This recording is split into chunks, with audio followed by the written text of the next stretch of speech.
Tech Sounds presenta Territorio Negocios.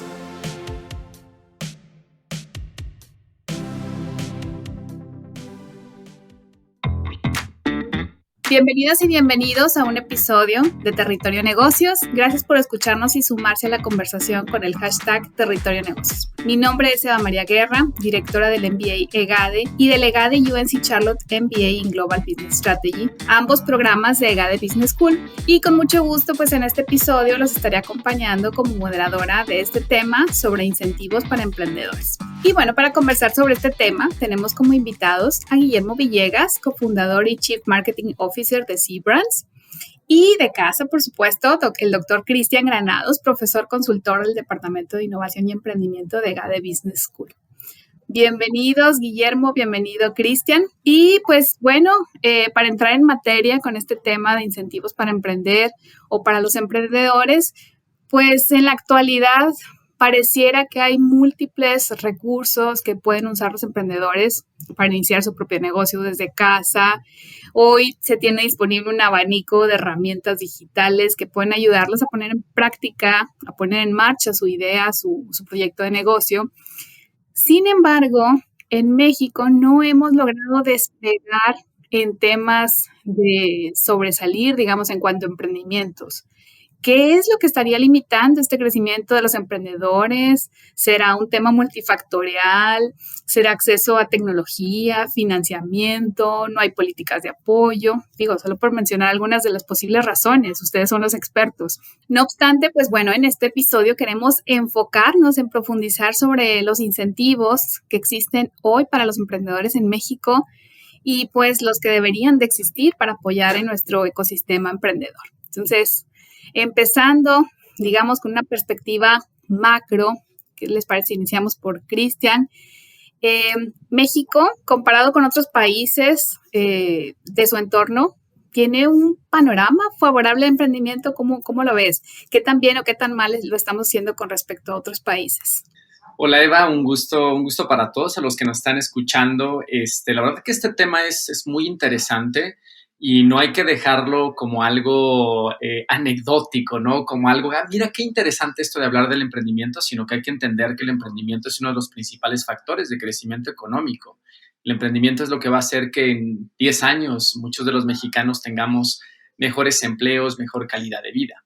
Y con respecto a la pregunta que hacías de si México realmente tiene condiciones favorables con respecto a otras regiones en América Latina o países en América Latina, sí, en general podemos decir que sí. De hecho, es uno de los países con mayor emprendimiento en América Latina. Eso no quiere decir que somos un país maravilloso para emprender o el mejor país.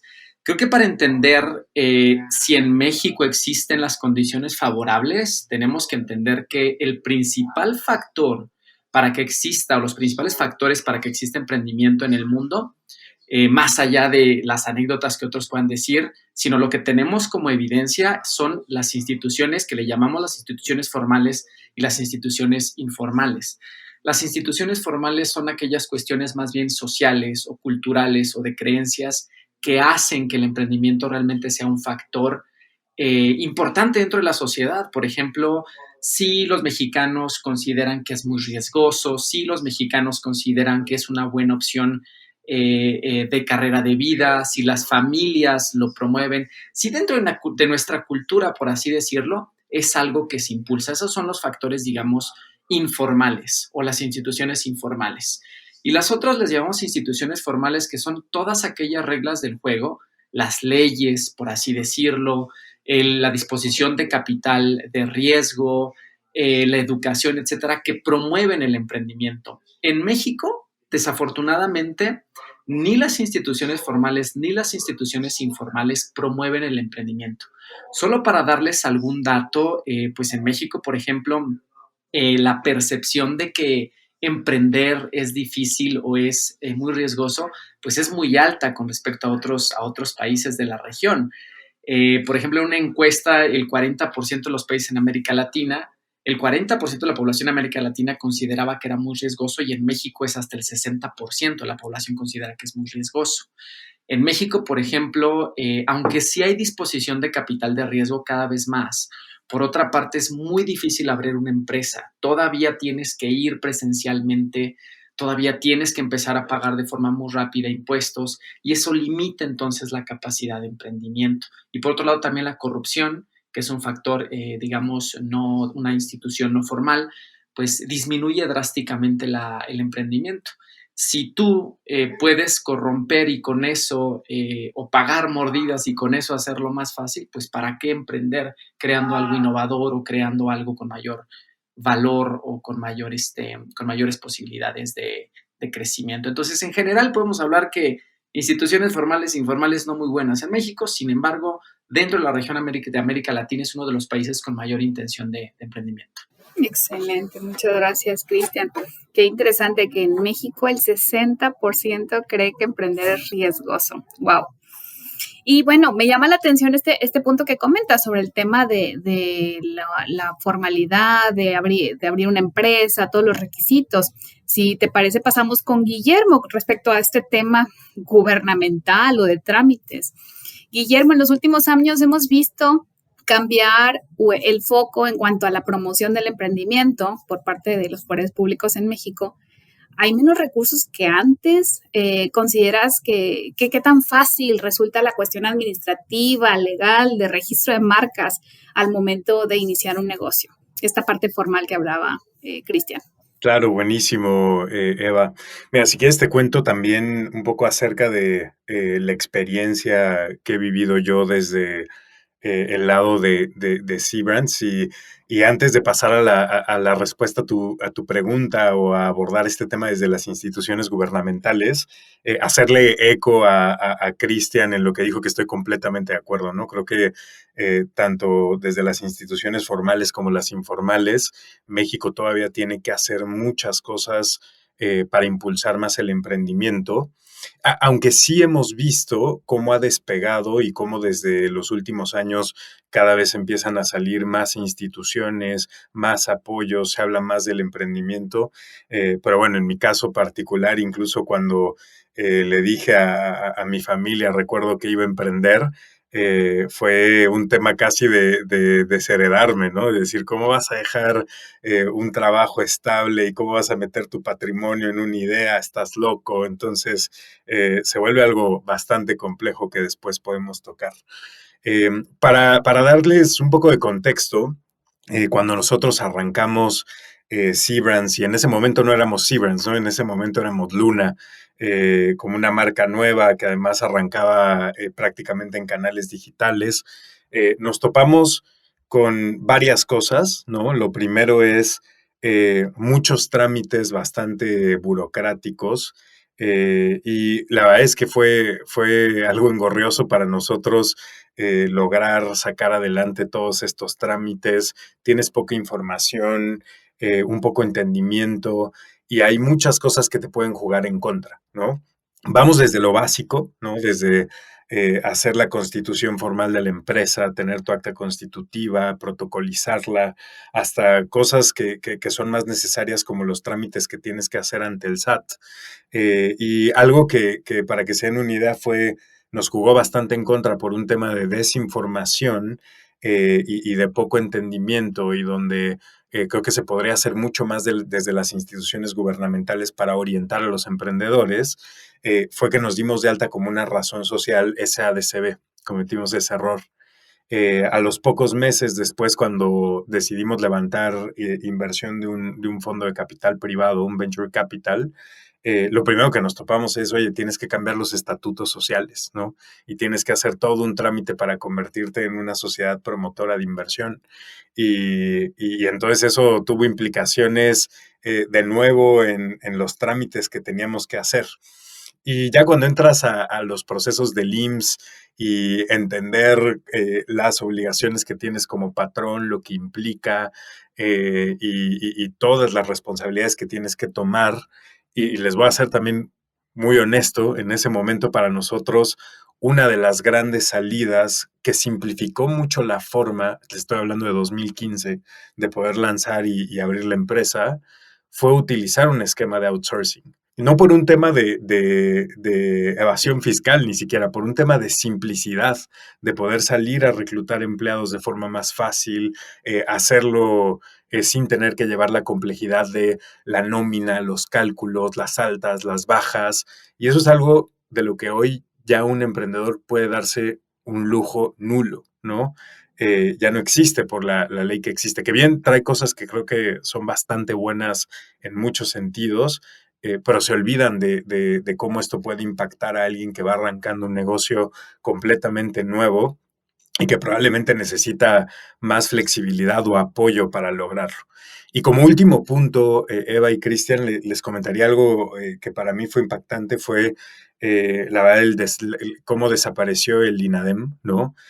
Nosotros en su momento bajamos recursos del INADEM que nos sirvieron bastante para soportar ciertos proyectos de capital, que nos ayudaron a acelerar nuestro crecimiento en algunos aspectos, y es un apoyo que ya no vemos hoy, ¿no? Entonces, sí creo que en ese sentido hemos visto un paso hacia atrás en lo que el gobierno puede hacer para ayudarnos a los emprendedores a lograr más cosas de manera más acelerada.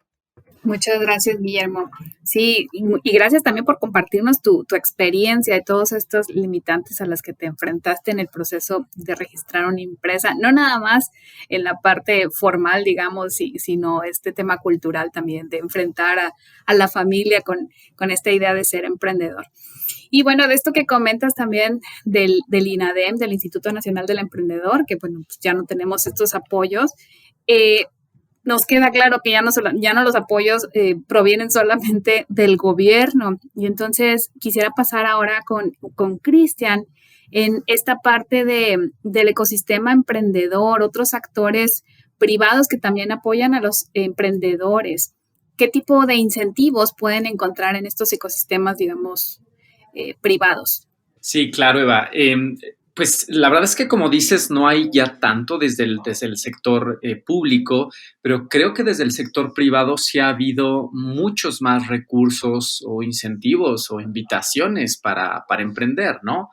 En primera instancia, pues tenemos el capital de riesgo que sabemos que en México ha aumentado en los últimos años y lo podemos ver en nuevos unicornios o empresas que están pues por una valoración arriba de los $1,000,000,000, que no significa que eso valgan, sino que o que eso vendan, sino que más bien que el capital de riesgo ha considerado pues que eso valdrá en los próximos años. Entonces la han valuado en esa cantidad y ha habido pues una apuesta por esas empresas. Ahora creo que tenemos, hasta donde me queda, habían 10 unicornios y eso ha sucedido en los últimos 4 años en México. Y pues ese capital de riesgo viene especialmente de Estados Unidos, de Inglaterra o de Inglaterra especialmente, poco de capital de otras partes. Y eso no existía hace 5 o 6 años, ¿no? Entonces, pues el capital de riesgo creo que sin duda es un gran factor, pero el capital de riesgo también está muy enfocado hacia pues todas las áreas como de desarrollo de software, aspectos digitales, por ahí un poco a lo mejor en transporte o en energías limpias, pero hay muchos otros sectores que también se quedan fuera, ¿no? Y eso creo que es una gran área que el sector privado debe de intentar resolver, porque si no tenemos el incentivo público para emprender en áreas como, por ejemplo, salud, temas de desarrollo sustentable o base de la pirámide, si no tenemos el apoyo desde lo gubernamental, pues entonces tendrá que venir desde lo privado. Pero si el privado lo que está obviamente persiguiendo es el retorno rápido, pues entonces perderemos la oportunidad de desarrollar emprendimientos en aquellas áreas de la economía que lo necesitamos. Por otro lado, creo que también muchas incubadoras corporativas o programas de emprendimiento o aceleramiento pues existen e incluso son gratuitos podemos hablar de pues Más Challenge, Endeavor, bueno, un montón de aceleradoras o de programas que ayudan a los emprendedores a escalar o a empezar con una idea muy sencilla. Entonces creo que desde el capital de riesgo, el apoyo para aprender o para acceder a networking o para acceder al desarrollo de skills, pues sin duda el sector privado lo ha hecho muy bien. Y pues desde el sector público vemos un poco que aunque yo sí creo que el sector público debería de enfocarse más bien, o el gobierno, en establecer muy buenas reglas del juego para que sean parejas para todos, más allá de dar dinero, ¿no? Porque el gobierno al final no es no es capital privado, no da eso. Claro, y me encanta esto que mencionas del networking precisamente porque pues también el conectar con otros emprendedores y conocer estas mejores prácticas pues nos va a ayudar. Y Guillermo, continuando con esto, pues pese a las limitantes que tenemos como país y siguiendo con este tema de networking, pues sabemos que existen casos de éxito de estos emprendedores mexicanos que incluso han trascendido fronteras. ¿Algún ejemplo que nos quisieras compartir o qué podemos o qué debemos aprender de ellos y ellas? No, buenísimo, Eva. Y creo que hay varios ejemplos de emprendimientos que han trascendido fronteras en México y recientemente en los últimos años, con todo este surgimiento de el boom de unicornios del que hablaba Cristian. Tenemos el caso de Kavak, por ejemplo, ¿no? Que se fue a Brasil. Ahora están operando también desde Brasil con un crecimiento bastante interesante. Empresas como Ben & Frank también que llegaron a Chile, están expandiendo hacia allá sus horizontes. Entonces, creo que hay varios ejemplos de empresas mexicanas que están logrando salir, que se están tratando de probar en otros lugares de Latinoamérica. Incluso les voy a decir, en el caso de Seabrands, de nosotros también entramos a Brasil el año pasado, ¿no? Y ha sido toda una experiencia y nos ha traído muchísimos aprendizajes. Hablando con gente de Ben & Frank, por ejemplo, compartíamos de repente nuestras experiencias de cómo nos estaba cambiando el hecho de ahora ser empresas que tenían expansión internacional, ¿no? Y lo primero que nos dimos cuenta fue que expandirte internacionalmente es bastante complejo, ¿no? No solo por los temas culturales, hay temas legales, de cómo operan las industrias, los mercados, que complejizan cómo llegar a atacar otro mercado y ser exitoso en el proceso, ¿no? Creo que en ese sentido, tener cada vez más información y recursos a la mano para poder hacerlo de mejor forma es algo que indudablemente va a ayudar a que cada vez los emprendimientos mexicanos tengamos más éxito hacia afuera. Creo que también tiene que haber más apoyo desde la parte gubernamental a cómo lograrlo. Y creo que le existe desde la parte del networking, ¿no? Y ahí me gustaría retomar el tema de estos grandes actores desde la parte privada que están teniendo un rol importante en ese sentido.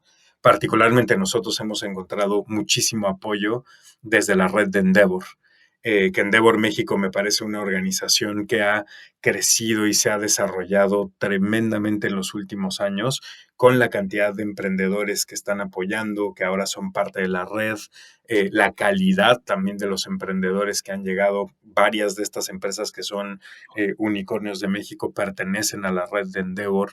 Y no solo de México, sino también los unicornios latinoamericanos, ¿no? Y de otras partes de mercados emergentes. Y tener ese acceso a la red de Endeavor nos permite justamente tener mucha interacción con aquellos emprendedores que ya están en países establecidos donde nos gustaría expandirnos y entrar, y el solamente charlar con ellos, el solamente ponernos en contacto para entender cuáles fueron los retos que tuvieron, cuáles fueron las cosas que implicaron el que llegaran a emprender en ese lugar, en qué cosas deberíamos de fijarnos, tener contacto con gente incluso de industrias similares, es algo que te abre la mente, que te ayuda a tropezarte menos, o si te tropiezas, hacerlo con caídas menos dolorosas, ¿no? Y creo que es algo que indudablemente agrega muchísimo valor. Entonces, a ese punto, Eva, creo que aprender de quienes lo están haciendo, ¿no? De quienes ya están en los mercados externos es algo que sin duda alguna le agrega muchísimo valor al emprendedor mexicano y que cada vez más tenemos que tomar en cuenta, ¿no? Y abrirnos en ese sentido. Buenísimo. Y pues estamos llegando al final de este episodio. Me quedo con esta idea de que debemos promover una cultura de emprender desde las instituciones informales y formales. capacitarnos sobre todos los trámites que tenemos que hacer para lanzar una empresa, conocer las alternativas que podemos tener para capitalizar, para acelerar una idea, una nueva empresa desde la parte privada. Y por supuesto, esto último que mencionas de inspirarnos con los casos de estas empresas unicornio, entender los retos y aprender de quienes lo están haciendo actualmente. Muchas gracias, Guillermo Villegas, cofundador y CMO de C-Brands, y Cristian Granados, profesor consultor de innovación y emprendimiento EGADE Business School. Muchas gracias por acompañarnos. Fue una conversación excelente. Espero que pronto podamos tener la oportunidad de coincidir nuevamente. Gracias también a todo el equipo de producción y a las personas que nos escuchan. Los esperamos de vuelta en nuestro próximo episodio. Si quieres conocer más sobre los sucesos de la actualidad política, te invitamos a escuchar Con su permiso. Estamos ante la batalla de política económica más importante de este sexenio. El podcast en el que nuestros expertos hablan sobre los temas más actuales de la agenda pública en México y en el mundo. Escúchalo en Spotify, Apple Podcast y Google Podcasts.